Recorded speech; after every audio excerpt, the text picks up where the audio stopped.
Well, how are y'all doing today? I am Devon O'Day and Bill Cinque. I wasn't sure what day he was getting back. He was touring Ireland, and so I just wanted to make sure. And I said I'm going to go ahead and hit the show. And if he gets this message, he'll join us. And if he doesn't get this message, we're going to talk about needing a bigger bucket. Have you guys? I was sitting at an event, and I was talking to Tracy Lawrence, and we were both talking about all the things that we had done in our lives and how grateful we were to be able to do all those things. And I said to him, I said, I've done all the things in my first bucket, my bucket list. I need a new bucket. I'm going to need a bigger bucket. I got more things I want to do. And he said, we should write that. We should write that. And sometimes, have you ever been in that place where you just think, I need to create a bigger space and I need to write down a few more things because I've got more life left? So many of the things that when we put a plan in action, like in a previous show, Bill said, use the dream spreadsheet, actually put them on paper and write them down.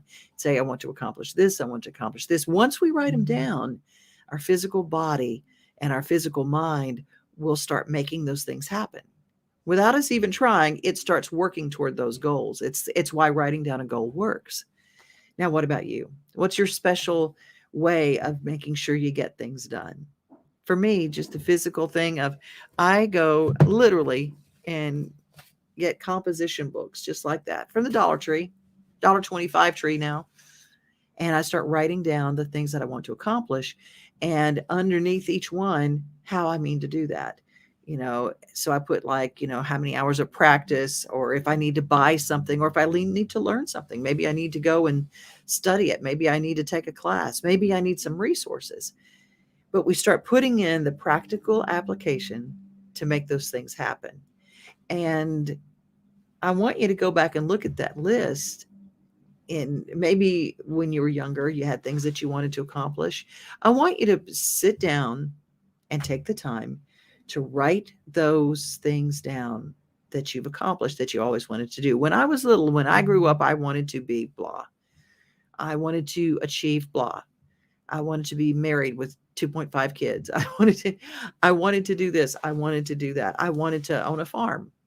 I wanted to raise chickens. It doesn't have to be some big bombastic thing. I want to be president. It can be small things too. I want to live in Nashville. That was one of mine. You know, I want to go live in New York. That was one of mine. So when we start adding up the things that we want to do and the things we want to accomplish, and then we start doing the work to make those happen, we start finding ourselves achieving and achieving a lot more. If you guys have a comment about that, maybe you've tried something like this and it worked. I want to encourage you to give me a comment, and I can share those with everybody. What do you do when you want to make sure that something happens? A lot of times we have those, I call it my ADD moments, and I don't know whether it's ADD or whether I just have trouble focusing.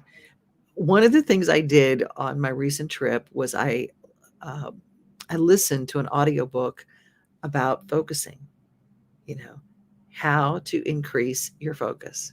And there were so many great resources in that. It was about an hour and a half book. It really wasn't a long book at all. And it had so many great things in it. So one of the things in your bigger bucket list should include audiobooks, YouTube videos, classes that you need to increase your dreams, to increase your accomplishments, to increase what you want to do. And like I said, it doesn't have to be a bombastic, huge dream. It could be, I've always wanted to learn to make my own pasta. So I'm going to enroll in a cooking class. I've always wanted to learn how to do woodworking. I love to use my friend Clarine as an example. And Clarine in Mount Juliet had Clarine's Treasures for years and years and years. That was her retirement job. Her husband Nelson handed her the keys when she retired from her first job and said, "You've always wanted to do this. Here's your building." And from having booths where other people rented space to having the whole place where she acquired the items to put in there, then to making her own handcrafted barn tables and kitchen tables. I mean, she amazed me.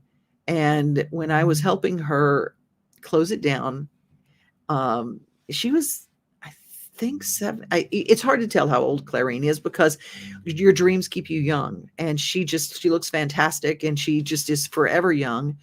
And but I know that she was in her 70s because it was her second retirement. And I thought, wow, dreams really do. That's your fountain of youth. That's your fountain of youth. So is there something that you've ever wanted to do that you didn't know how to do? Go and find not only the classes, not only the resources to study and kind of get you better equipped, but find some good mentors. And mentors are really important. Mentors come from that place inside you that you identify with them, but don't just limit it to older people who've done it many, many times. I want you to be able to be an older person and listen to a young person's advice. Now, I know we think that you can't you can't learn anything from someone who hasn't experienced as much as you, but that's not true. They have learned and experienced a life in technology that we couldn't even imagine. Now, they may not know how to use a landline phone, but they know another world of technology. So ask them, okay, how do I do this? And don't just count yourself out. I always say that the biggest detriment to a dream is when we make ourselves dinosaurs. Okay. I know I hate that term. I hate that term, but we do it to ourselves. I don't know how many people in radio through the years have used the term, well, I don't want to do it that way. That's not the good old way. I just don't want to do it if it's not my way. If it's not the old way, it's not the good way. Okay. Well, that's possible. But if I had that thought, this show that we're doing right now would never, ever have been possible. Um, hello, Elizabeth. Good morning, dreams. Good morning, Elizabeth. Um, I love being able to share some of the things that have helped me, and I wish Bill were here, um, but he not back yet. Um, uh, I love this. I love the things I can learn from young niece and nephews. Yes, yes. It's crazy how much I've learned. I always call them my work daughters. Um, Social media Sam was my first work daughter, and she did social media and kind of taught me some of the things that I know. And then I started taking classes on my own to kind of learn a little bit more about how to do this, how to build a website, how to learn how to do that. I didn't know how to edit audio podcast. I didn't know how to edit video, but I taught myself using the University of YouTube, and it really works. And it does help if you go and learn something. One of my favorite things, I always wanted to work at a pottery wheel. I always want to work at a pottery wheel. So I signed up for classes out at Mud Puddle Pottery in Pegram. And I can't go right now. It's so far from me, so I don't get to go very often, but anymore. But I took that class and I went every week for I think 8 weeks, and it was just wonderful. So there might be something that enriches your spirit that has nothing to do with money, nothing to do with increasing your social status. It might be just something that's on your bucket list. I want to learn how to do this. Now Elizabeth is a great decorator. She is, I mean, watching her, went to her house and she just decided, I'm going to redo my whole bathroom. And she did. And it looks like it came right out of a magazine.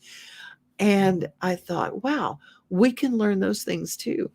What I used to do, Elizabeth, and for anybody watching, I used to go and get those decorating magazines, and I would see a picture that I could superimpose over a room. I'd go, I've got this little room and it looks kind of like this little room. And I think, well, here it is. They say little room, you don't use bright colors. Well, I used this beautiful bright color that I saw in this picture. So I taped that picture to the door of the bedroom. I found that color paint. I got that white bedspread. So I had coral walls, and I know it was a little tiny room, but the coral just worked, and everything else was white. The windows were white, the window shades were white, the window curtains were white, the bedspread was white, and the furniture was white. It looked so pretty, and it just made me feel so good to walk in that room, and it looked just like the room that was in the picture. I just enjoyed it.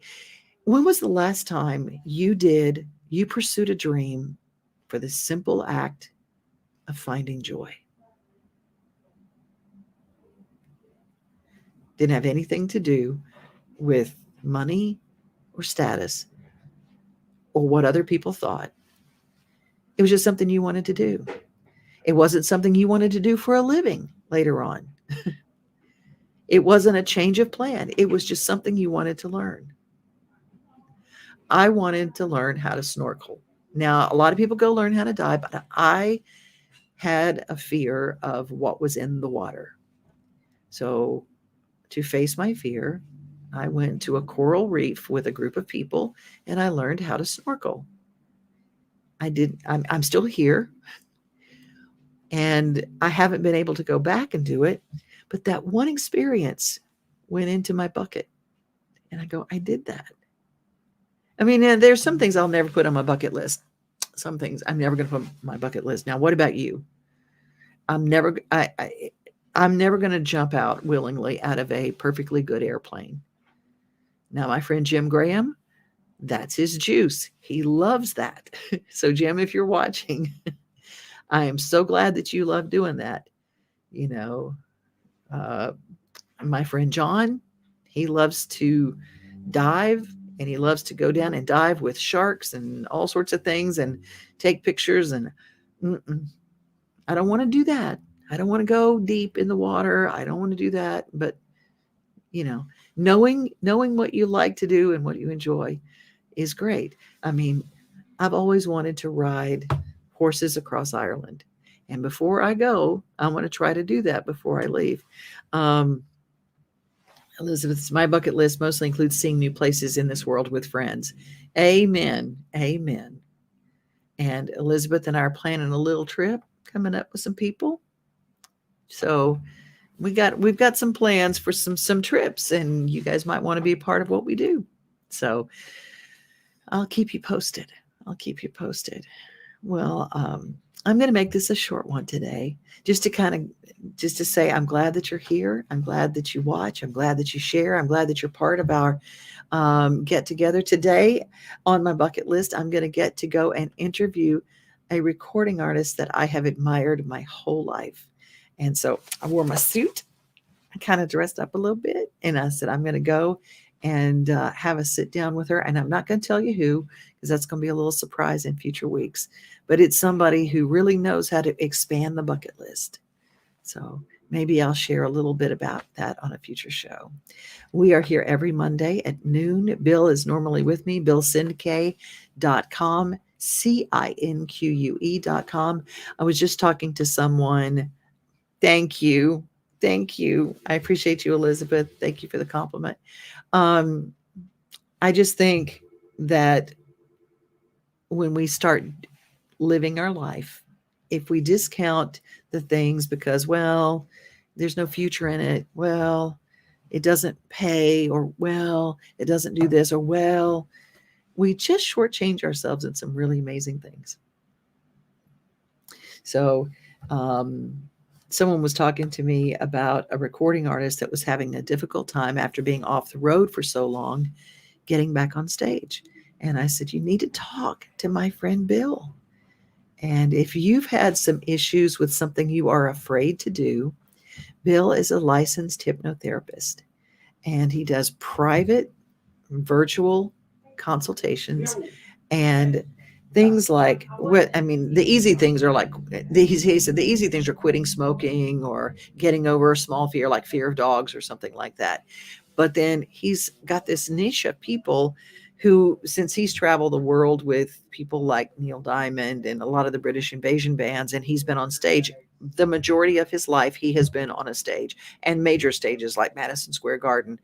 That stage fright, when it affects people, can make them just not want to do their dream. So, one of the things that he majors in is helping people get back on stage again.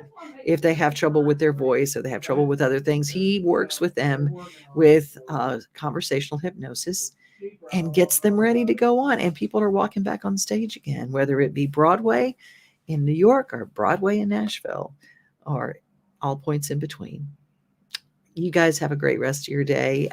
If you want to reach out to me, devonoday@gmail, or you can go to billcinque.com to set up a consultation. You guys have a great, great day and go after those dreams because dreams are awesome. Bye, you guys.